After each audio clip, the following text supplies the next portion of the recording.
friends. A warm welcome to the Wellness Inspired Podcast, the place where you can find inspiration, motivation, and empowerment in the pursuit of a wellness lifestyle. And I'm here with my Terrier Mix rescue dog and co-host, Finn. Many of you listening don't know that Finn is also the Chief Executive Greeter at Element 5 Acupuncture and Wellness. And he is there for a reason. The smiles he puts on people's faces is a huge healing benefit. And I like to approach health and wellness from all perspectives. Seeing and petting a dog can increase dopamine, serotonin, and oxytocin levels. And these are the feel-good chemicals our brains release that improve mood and happiness. Dogs lower stress levels by decreasing cortisol. And cortisol is the body's primary stress hormone that can lead to anxiety and depression if elevated too long. Spending little as 10 minutes petting a dog can have an immediate positive effect on your mood. So I would say Finn has a pretty big job at the clinic, and he does his job very well. If you're curious and want to know more, you can check out episode 20, How Dogs Are Healing Us One Sniff at a Time. Okay, on to the topic of the day. This episode is a continuation of a 3-part series, 3 Myths of Acupuncture. In the last episode, I debunked the myth that acupuncture is painful.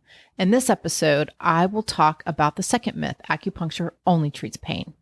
I have been practicing acupuncture for 17 years, and I truly believe in the value of what I do. TCM, or traditional Chinese medicine, has so much to offer you in health and wellness, treatment, and prevention. Acupuncture has been used for centuries, and it's one of the most popular forms of alternative and complementary medicines in the United States. However, despite its long history, acupuncture is often met with skepticism in the Western world and Western medicine. Many myths surround the ancient practice and have circulated for years, and it can be challenging to separate fact from fiction. So, in 3 episodes, I will dispel 3 of the most common myths about acupuncture. Acupuncture is painful. Acupuncture is only used for treating pain, and acupuncture is not supported by science. And I feel it is important to discuss these common myths because it could be the obstacle preventing you from living a healthier life. And I hope by the end of the 3-part series, you will have more clarity and understanding of acupuncture. That way, you can make the decision to try acupuncture and experience this powerful medicine. So, if you're on the fence about trying acupuncture or just curious, these episodes are for you. Are you ready? Let's do this.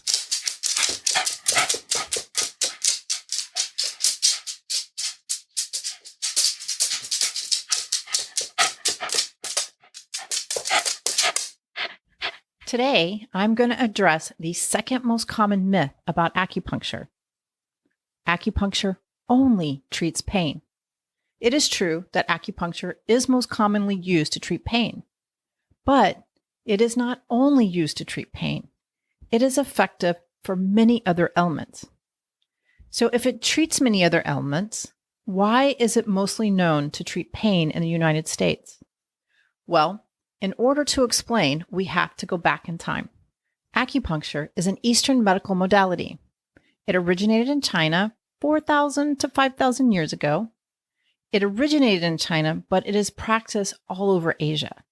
Japan, Hong Kong, Taiwan, Singapore, you name it. So how did this ancient medicine make it to the United States? Well, the history goes back to the 1970s. It actually goes back a little bit further, but the 1970s is really where it hit the mass population of the United States and stuck.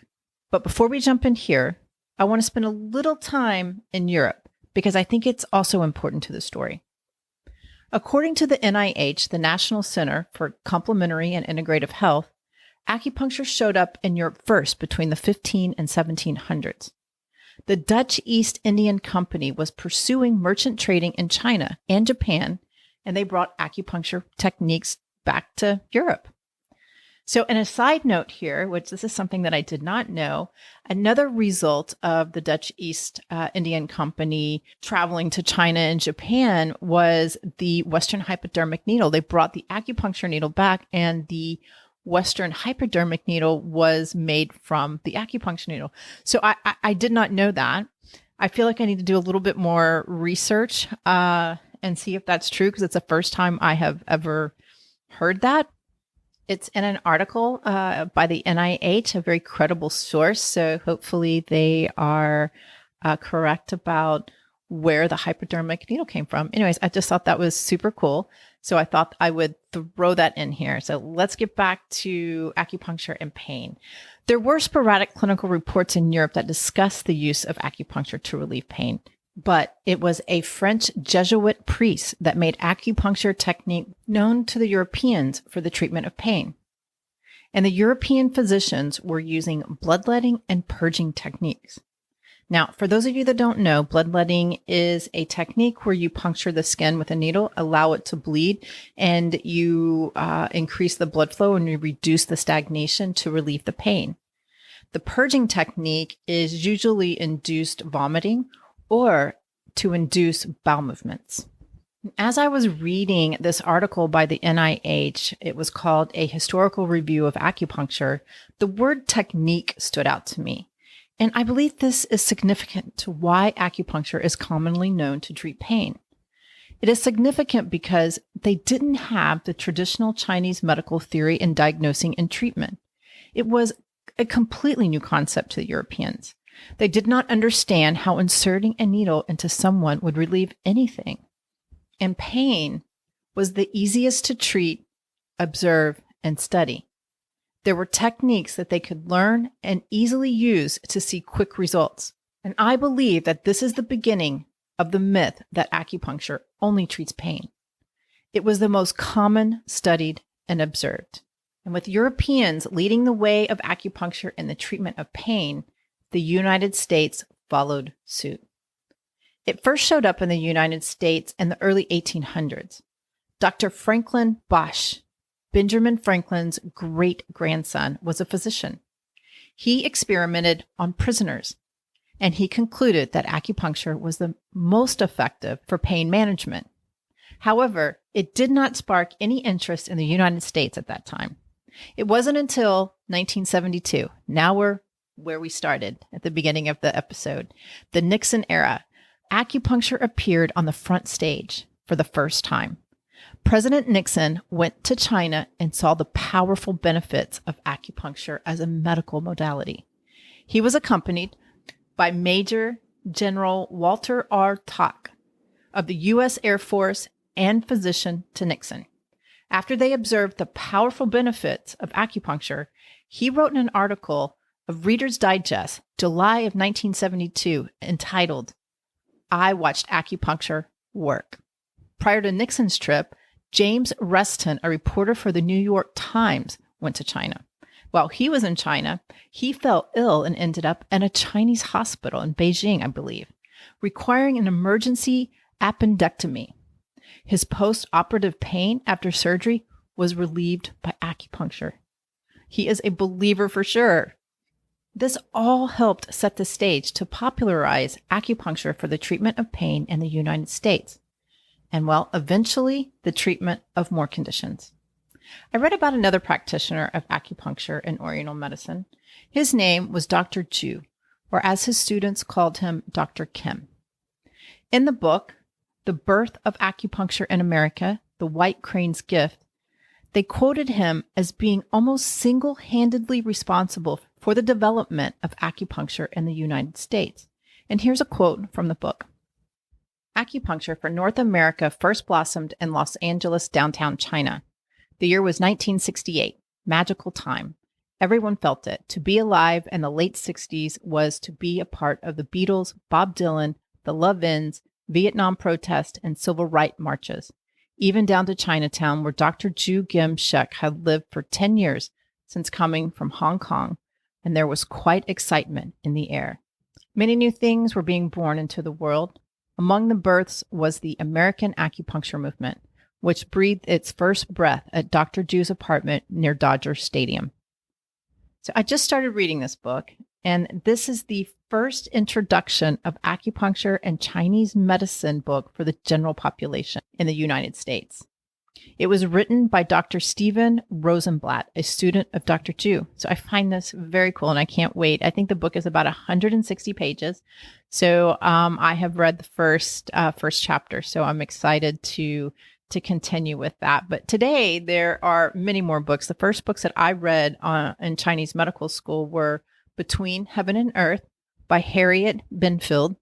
I think I said her last name right. If I didn't, I apologize. Yellow Emperor's Classic of Medicine, and The Web That Has No Weaver. So if you were interested in learning about Chinese medicine, I will put these books and links to Amazon in the show notes, so you can check that out if you're curious. They are great intro books. So yeah, I'll put them there. You can find them in the show notes. Anyway, in the United States, between the 1960s and 1970s, many patients were treated with myofascial pain syndrome successfully with acupuncture. Several doctors across the United States observed sensitive areas in the muscle, or what we call trigger points. These trigger points were found distally and locally on the body, wherever that person was experiencing the pain. And what they found and observed is that when they treated the trigger points, the pain was relieved. It was a mystery. How does acupuncture work? And I'll save that question for another episode. But since there has been more and more research done throughout the United States on the efficacy of acupuncture. In 1997, the NIH acknowledged the value of acupuncture in pain relief. An NIH panel declared that there was sufficient evidence of acupuncture's value to expand its use into conventional medicine. Since the NIH acknowledged acupuncture's usefulness, it has been more widely used and accepted. So how widely is acupuncture used? Well, I'm going to give you some numbers here. According to the World Health Organization, acupuncture is used in 103 of 129 countries. I know we have more than 129, so I'm not sure why the other countries weren't included. I'm not sure about that. But in the United States, the data from the National Health Interview Survey showed 50% increase in the number of acupuncture users between 2002 and 2012. In 2012, the most recent year for which statistics are available, 6.4% of U.S. adults reported they had used acupuncture, and 1.7% reported that they had used it in the past 12 months. Many hospitals today have acupuncturists on staff, and it has been estimated that 20 million Americans have tried acupuncture for various conditions. 10 million acupuncture treatments are administered annually in the United States, and as of January 1, 2018, there are 37,866 licensed acupuncturists in the United States, and there are 50 ACOM accredited acupuncture school, and that stands for the Accreditation Commission for Acupuncture and Oriental Medicine. And I only see this growing. The Global Wellness Institute has traditional and complementary medicine at $360 billion currently, and prevention and personalized medicine at $575 billion. And I would put acupuncture, TCM, and wellness coach. Well, actually, I would put wellness coaching in the prevention and personalized medicine, and then TCM and acupuncture in the traditional and complementary medicine. But that's huge. So I only see that growing. So now let's get to the point. What else is acupuncture used for?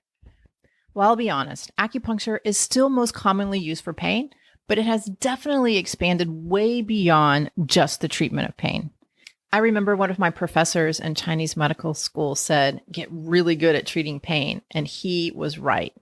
About 60% of my practice is the treatment of pain. And I might see more than other practitioners because I specialize in orthopedic and sports medicine. I'm an athlete, so I tend to attract athletes to my practice. And it is popular among athletes because it is very effective in treating injuries, musculoskeletal conditions, inflammation, and post-operative pain and recovery. I also really enjoy treating pain because I can usually get quick results, and that's very rewarding for me.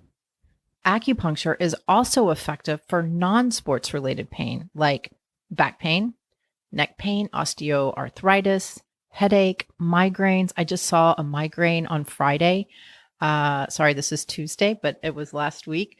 Myofascial pain syndrome. I see a lot of sciatica in my clinic.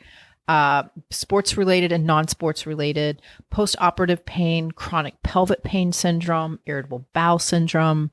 And that's just to name a few. So acupuncture is really great for any kind of pain. And I believe the continual rise in acupuncture's popularity in the West is due to its effectiveness in relieving pain. It opened the door to becoming one of the most utilized forms of alternative and complementary medicines in the United States. And I am grateful for that. Okay, by now you're probably asking, what does research show about acupuncture for conditions other than pain? And I like your thinking. In 2003, the World Health Organization published a paper on acupuncture, bringing together from 255 clinical trials that were published before 1999. And that seems like so long ago. The paper listed 28 conditions for which acupuncture was proven through controlled trials to be an effective treatment. And I'm not going to say all of them, but I will put a link in the show notes if you're interested in reading through them.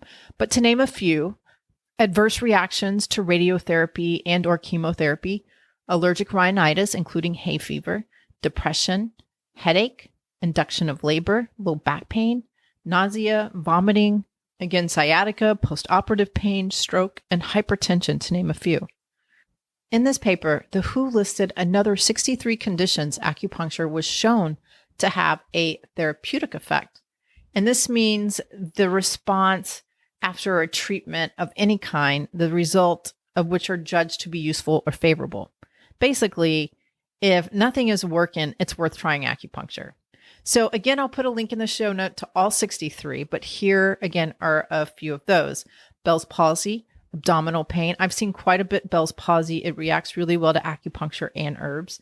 Abdominal pain, alcohol dependency, and detoxification. They use acupuncture a lot in rehab centers. It's also good for insomnia, premenstrual syndrome, sore throats, reoccurring UTIs, stiff neck, obesity, and Raynaud syndrome. And that's 10 out of the 63. So there's quite a few if you want to check it out. Well, there you have it. Myth number 2 debunked.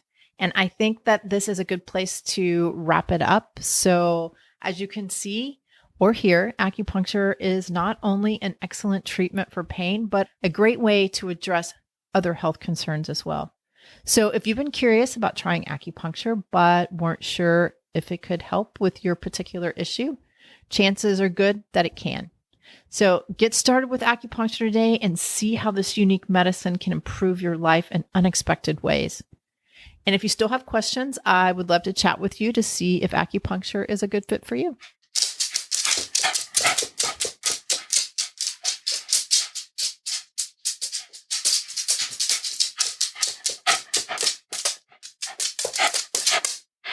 Okay, what did you all think? I really enjoyed sharing this information with you, and I hope you were ready to try acupuncture. So stay tuned for more information on this ancient healing modality. If you like what you hear, please subscribe to the podcast and share with your family and friends. You can also give me a rating and review wherever you listen to your podcast. It helps others find me as well. To get updates on the new episodes and wellness inspiration in your inbox, please join the Wellness Inspired community. Go to thewellnessinspiredpodcast.com to sign up. I'll put the link to the website in the show notes, and that way you can click and join. Also, there is a Facebook community at The Wellness Inspired, and you can follow me on Instagram at wellness_inspired. If you're in the Houston area or just visiting and interested in our services, acupuncture, herbal medicine, cupping, zen shiatsu, or dry needling therapy, contact us. You can find out more on our website at element5om.com. That's element, the number 5om.com. And I'll put the link in the show notes as well. If you're interested in health and wellness coaching, we can connect in the clinic or on Zoom. Reach out and we'll get you on the schedule. And as always, I would love to hear your feedback. I am dedicated to bringing you great content that is inspiring and informative with an artsy, fun, edgy spin. Thank you so much for listening. We'll meet here again next time. And never stop exploring, learning, loving, and being you. Bye.